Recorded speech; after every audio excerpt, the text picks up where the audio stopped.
ಸಂಭವತಿ ಚತುರ್ಮುಖಃ ಸರಸ್ವತೀಂ ಅಂತ ಹೀಗೆ ಬೃಹದಾರಣ್ಯಕ ಉಪನಿಷತ್ತಿನ ಮೊದಲನೇ ಅಧ್ಯಾಯ, ಅದು ಮೂಲತಃ 3ನೇ ಅಧ್ಯಾಯ. ಅಲ್ಲಿ ವಾಣಿ ಬ್ರಹ್ಮರಿಂದ ದೇವತೆಗಳ ಸೃಷ್ಟಿ ಅನ್ನುವಲ್ಲಿ ಪ್ರಯೋಗ ಇದೆ.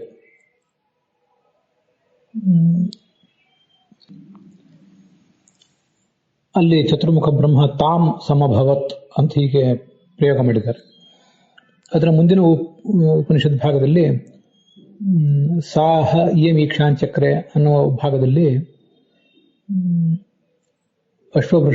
ವೃಷಭ ಇತರಃ ತಾಮ್ ಸಂ ಏವ ಅಭವತ್. ಅಲ್ಲಿ ಏವ ಅಂತ ಇನ್ನೊಂದು ಅವ್ಯಯ ಇದೆ ಹೊರತು ಹಿಂದಿನದೇ ಪ್ರಯೋಗ. ಸಂ ಅಭವತ್ ಏವ, ಅವಳನ್ನು ಕೂಡಿದನು. ಚತುರ್ಮುಖ ಬ್ರಹ್ಮ ಸರಸ್ವತಿಯನ್ನು ಕೂಡಿದನು ಅಂತ ಹೀಗೆಲ್ಲ ಅರ್ಥ ಅಲ್ಲಿ. ಅವಳು ಗೋವಾದಾಗ ಇವನು ವೃಷಭ ರೂಪದಿಂದ, ಅವಳು ಹೆಣ್ಣು ಕುದುರೆ ಆದಾಗ ಈತ ಗಂಡು ಕುದುರೆಯ ರೂಪದಿಂದ, ಆತ ಮತ್ತೆ ಕತ್ತೆ ರೂಪದಿಂದ ಅವರಿಬ್ಬರು ಕೂಡಿದರು. ಆಡಿನ ರೂಪದಿಂದ, ಹೋತದ ರೂಪದಿಂದ, ಹಾಗೆ ಕುರಿ ಮತ್ತು ಟಗರಿನ ರೂಪದಿಂದ ಅವನು ಅವಳನ್ನು ಕೂಡಿದನು ಅಂತ ಹೀಗೆ ಅಲ್ಲಿ ಪ್ರಯೋಗ ಇದೆ. ಹೀಗೆ ಸಂಯುಕ್ತ ಪೂರ್ವಕ ಭೂಧಾತುವಿಗೆ ಹೀಗೆ ಸ್ತ್ರೀ ಪುರುಷ ಸಮಾಗಮ ಅಂತಿದೆ. ತಯಾ ಅಂತ ಇರೋದಿಲ್ಲ, ಇಲ್ಲಿ ದ್ವಿತೀಯ ವಿಭಕ್ತಿ ಇದೆ, ತಾಮ್ ಸಮಭವತ್ ಅಂತ. ಹಿಂದೆ ಒಂದು ಪ್ರಯೋಗ ನೋಡಿದ್ದೀವಿ, ಅಲ್ಲಿ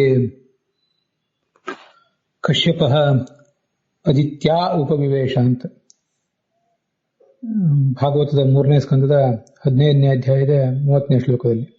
ಹೀಗೆ ಕೆಲವು ಕಡೆ ಯಾರ ಜೊತೆ ಸಮಾಗಮ ನಡೆದಿರ್ತದೋ ಅವರನ್ನು ತೃತೀಯ ವಿಭಕ್ತಿಯಲ್ಲಿ ಹೇಳೋದು, ಕೆಲವು ಕಡೆ ದ್ವಿತೀಯ ವಿಭಕ್ತಿಯಲ್ಲಿ ಹೇಳೋದು ಕಂಡು ಬಂದಿದೆ ಧಾತುಗಳಿಗೆ ಅನುಸಾರವಾಗಿ.